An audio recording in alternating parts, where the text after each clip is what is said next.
Well, it's over. It's all over. Certainly, we didn't expect it to be over like this, not in the manner in which it went down. The Dallas Cowboys 2021 NFL season has come to a pathetic conclusion with a 23-17 loss in the wild card round at AT&T Stadium against the San Francisco 49ers for Dallas Cowboys Overtime here on StarTelegram.com. I am Fort Worth Star Telegram sports columnist Mac Engel, and I am joined by my good friend, Mr. Clarence E. Hill Jr., who has presided over multiple decades worth of Cowboys playoff futility. Clarence, you and I have watched the Dallas Cowboys flame out in the playoffs in spectacular fashion. Were you really surprised by what happened on Sunday in Arlington? Yeah, I mean, again, right? Another flame out again, another one and done again. You know, I think that Cowboy fans, they're not taking it well. I mean, you've seen, Cowboy fans shooting TVs. I mean, I've talked to people who are said I was on suicide watch. People really believed.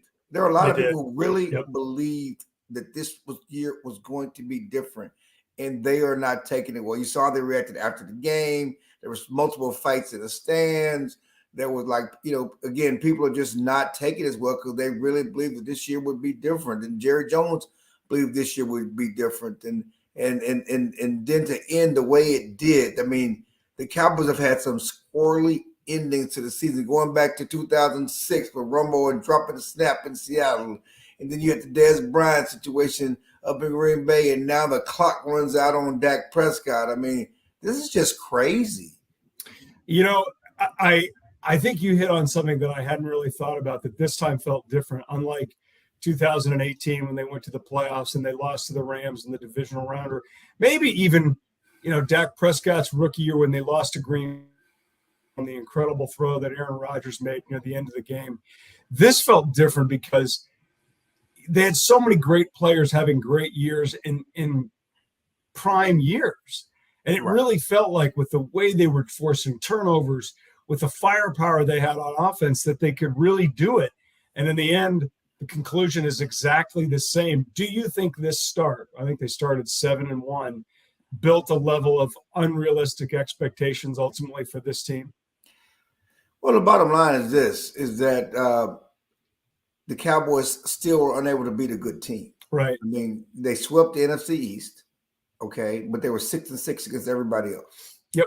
And they only beat two good teams, two playoff teams during the regular season, and both of those teams were blown out the water in the playoffs.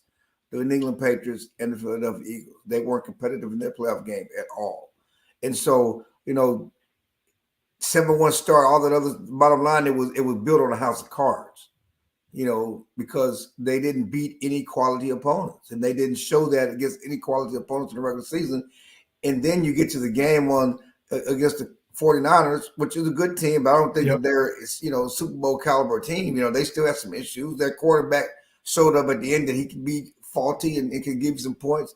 To go down 23-7 and not be competitive for 3.5 quarters, or for 3 quarters, that I don't know how you explain that. They were out-coached and outplayed for the better part of 3 quarters. They looked so flat to start. I mean, that first quarter and a half was so disappointing because San Francisco just did whatever it wanted. Now, rank Clarence in terms of the disappointments, in terms of on the field and even on the field and off the field after the game. Rank to me your most disappointing guys out of these collection of characters. Dak Prescott for how he played on the game and what he said afterwards. Trayvon Diggs for the fact that he didn't make any plays against San Francisco. In fact, he probably gave up more than he contributed. Ezekiel Elliott, who after the game said he was playing with a torn PCL, which clearly affected his explosiveness, although he kept getting the ball. Kellen Moore and Mike McCarthy for their play calling, and Tyron Smith and that offensive line that just completely got overrun all day long, even after San Francisco lost 2 of its best defensive linemen during the game. I'm taking Zeke out of the equation because he had a PCL and it was an issue from the beginning. Everyone knew he was injured. It's not his fault that they gave him more carries than Tony Pollard. That goes on the coaching staff. Zeke has been hurt since October, and we've talked about this, and I've said this, and the Cowboys did him a disservice by continuing to play him. He's been hurt since October. That's not on him. His contract is his contract, but you got what you got from Zeke. He was a great blocker on third down, but to expect him to be a force as a runner receiver, you're expecting too much for a guy that's hurt. And we can say what you want about Trayvon Diggs and the plays they gave up, but at the end of the day, the defense gave them the ball back twice in the fourth quarter. And you're right. They had enough. They did enough to give them a chance. After getting run over really in the first quarter, the defense gave them the ball back twice. Michael Parsons was off the field for much of that first quarter because the injury came back, and he stoned the run, helped him stone the run. He had a pretty good game. If you watch him play for most of that day, Michael Parsons had a good game. So I'm not going to put Trayvon. He gave up a couple of plays, but at the end of the day, the defense gave the ball back to the offense and kept them in the game for the offense to do something. So let's just start with, Dak, you got to be better. You have to be better during the game and after the game. We can talk all day about whether you're elite and whether you belong in the elite status category. That's left to be decided. Certainly, you're making $40 million a year. You're expected to be better in big moments, and you weren't.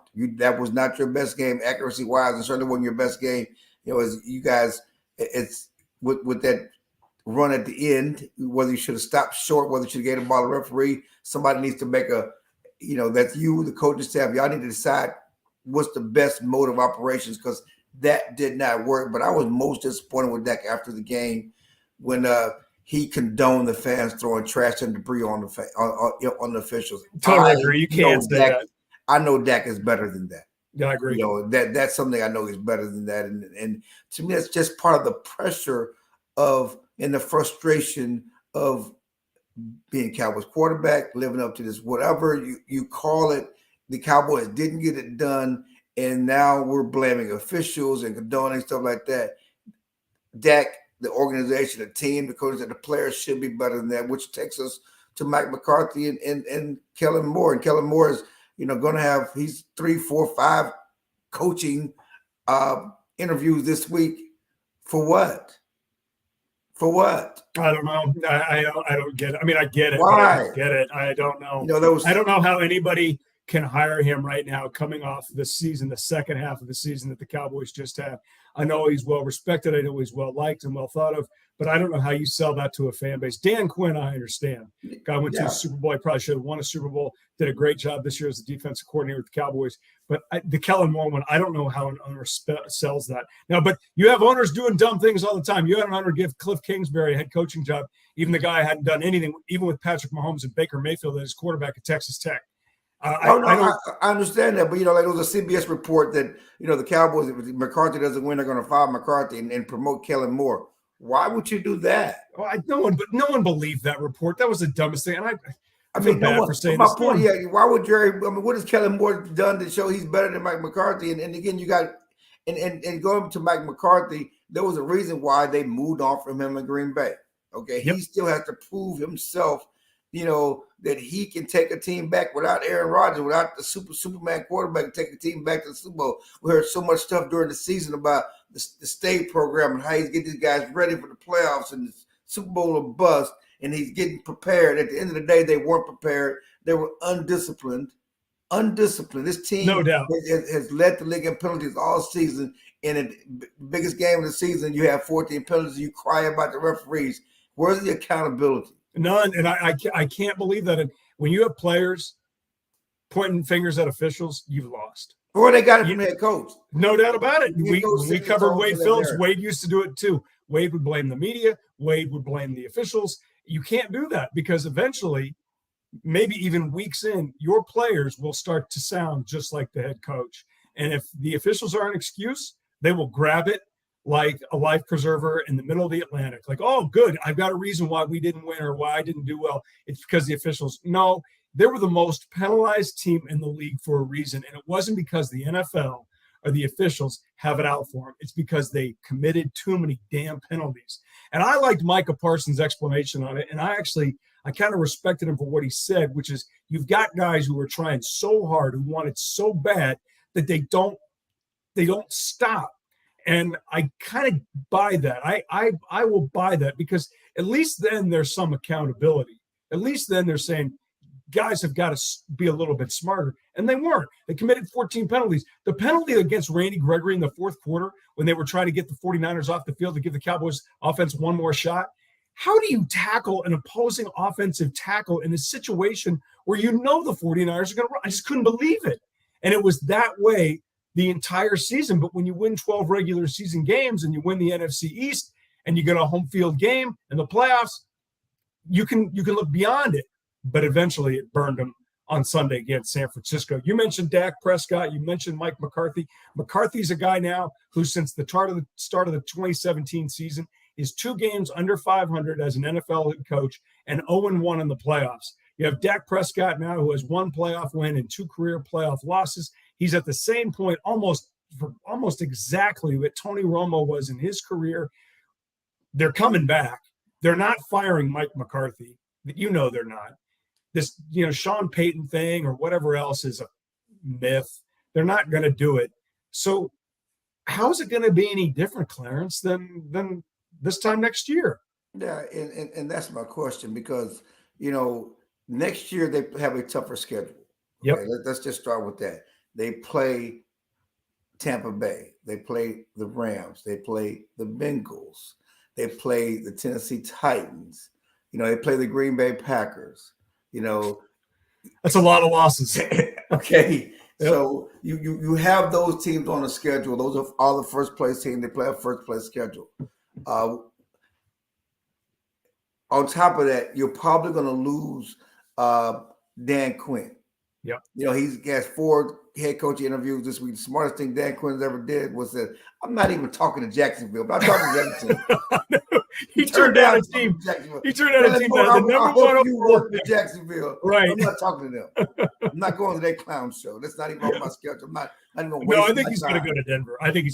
Yeah. But I'm just saying he has 4 interviews this week, including Denver. But and Kellen Moore has a few interviews. I don't know if Kellen Moore is going to get a job. I just don't see him winning a room. I don't see him, doing well in the interview. And certainly, after the way the Cowboys played in the second half of the season, he needs to prove he can win in January. Call plays in January before he gets a head coaching job. But on top of that, you have so many guys who are free agents, so many decisions to make out there. This won't be the same team next year. And so how do you get better? How do you sell Cowboy fans that 12-5 division championship is going to be better? Remember, I don't think anybody has repeated the NFC's champions, since the McNabb days way back in the early 2000s. Certainly, you should still be the best team in the NFCs, but I don't think you can expect to sweep the NFC East again, should you? No, just law of averages says you won't. You brought up something. Well, you brought up something that I want to make sure we hit on this. Jason Garrett's era, it usually did this. Right. It would go up and down and you don't want to say it's totally based on the strength of schedule, but it wasn't a coincidence. And so I think when you look at McCarthy, and I basically said when they hired him, this is just a different, slightly different version of Jason Garrett. I don't think the Cowboys have posted back-to-back playoff seasons, I think, since the 90s. And I know they haven't posted double-digit. No, they did it 06 and 07. 06 and 07, that's right. Bill and Wade, that's right. That was it. And they haven't posted back-to-back 10-win seasons since the 90s. Right. And Clarence, with all those teams that you just mentioned that are on the schedule, and the way this season finished, I don't see how this is going to get a lot better, especially with some of the big money guys who are now going to be 1 year older, slated to be on this team, whether it's Zeke, Tank Lawrence, Amari Cooper, whomever. If they get to 10 wins season, if they get to 10 wins next season, that's a really good year. Because of course, they have the benefit of the extra games, so they can be 10-7. Yeah, right. which makes your thing, but it should make the playoffs. But yeah, it's going to be tough, and it's on Dak. I mean, Dak has to be better. Dak has to be, he doesn't have to be Superman, but he has to be more accurate and make the plays that have to be made in a game like that, because that game should have been won. Even they go down 23-7. And that's my problem with everybody's so much focus on the final play. Oh, I agree with you. The I agree final with you. play. That was, the stuff of Nothing. miracle. That was Hail Yep. Mary stuff, because even if you get the ball spiked, you still have to make a play in the end zone, and there's no guarantee that you're going to complete a pass after that. No way. 2:42 left. Yep. 2:42 left. The defense gets you the ball back. Okay? You have a $40 million quarterback. You have 3 timeouts.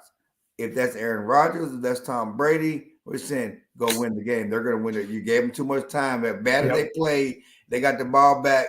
Go win the game. Cowboys didn't. And the plays, the 4 plays that they threw up there, whatever they threw up there, that 4th down Hail Mary to Cedric Wilson. I mean, what are we doing? I don't know. You brought in. You know what? I hate to say it. With Tony Romo had his flaws, but he also had so many strengths. Are we watching sort of a reincarnation of the Tony Romo era? Yeah, where we got a really good quarterback, but just it doesn't get quite. And that's what I felt when he in that press conference, because his press conference and condoning the referees kind of reminded me of Tony's press conference in Philadelphia when he said this is the worst about to happen. To me, that's the pressure of not getting it done, and you say something that you're better than, that you shouldn't be saying. And it was out of character, but it was so out of character for me. That's what. Again, it's just out of character. And to me, that was part of that. That's it. That was his Tony Romo moment.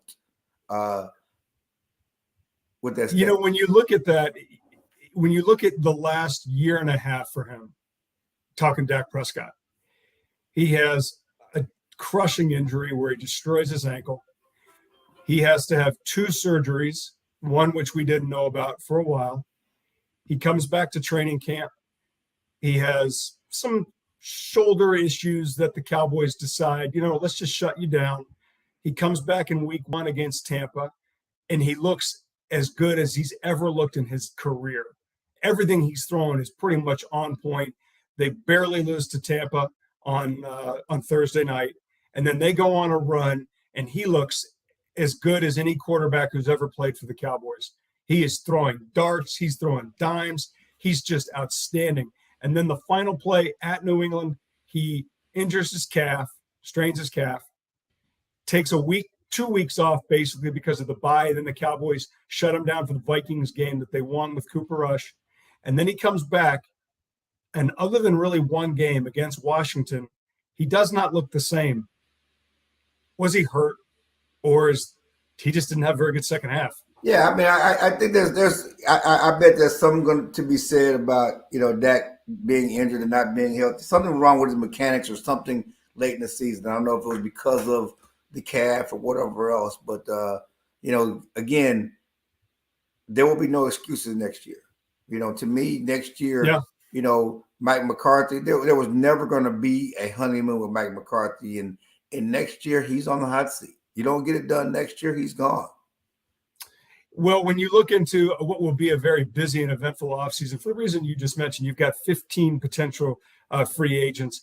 Of the big name guys, Clarence, I'm talking Tyron Smith, Amari Cooper, Tank Lawrence, Leighton Vander Esch. They already cut Jalen Smith several months ago. Those guys that I just mentioned, whom should we not expect to see in the Cowboys uniform this time, or be starting in training camp? Or forget the training camp, starting in week 1.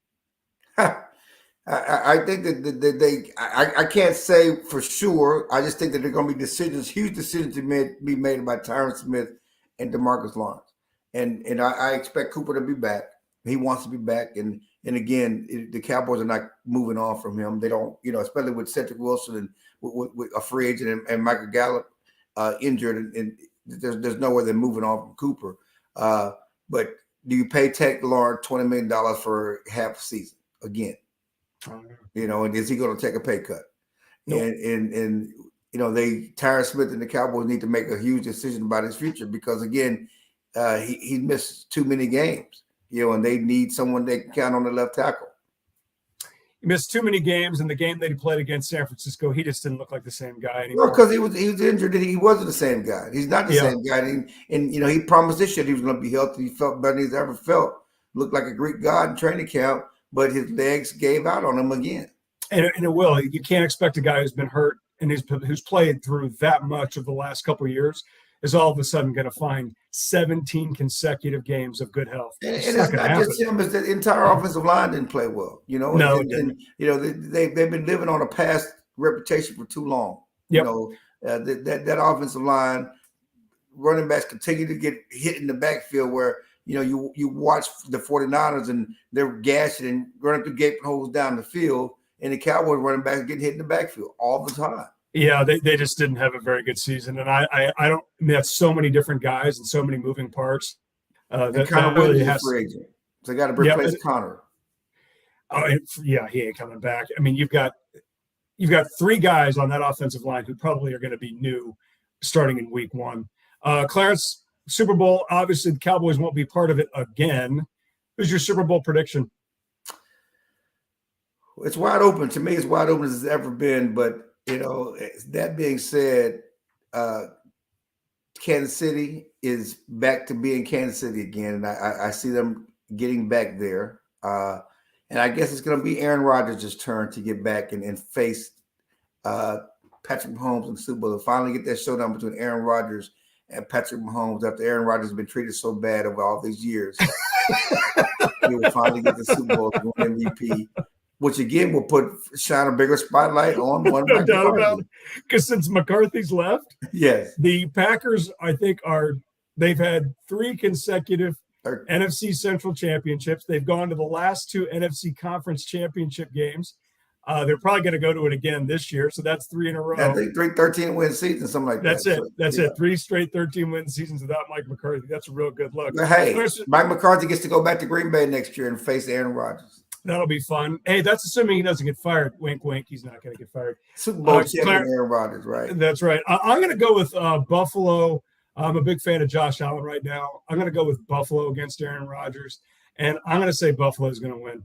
I think I want to say, as much as I was born in Cincinnati, I was born a Bengals fan there for the first 7-8 years of my life, and I'd love to see that city and that town get a championship, but they're not ready for it yet. So I'm gonna go against the grain and not go with Mahomes or go with Aaron Rodgers. I'm going to put my money on Josh Allen because what they did on Saturday night in Buffalo against New England was I've never seen it. Of course, no one in the NFL has seen anything like that since 1950. They played basically a perfect game. Clarence, this has been a lot of fun. We're obviously going to have a lot to talk about in what will be a busy and eventful offseason. The Cowboys do have a first-round draft pick. Expect them to take a tackle, although knowing this team, don't be surprised if they take a wide receiver. For more of your Dallas Cowboys, well, I want to say playoff coverage. Make sure to check us out on StarTelegram.com. But Cowboys aren't in the playoffs anymore because they're the Dallas Cowboys. He's Clarence Hill. I'm Mac Engel. We'll see you down the road.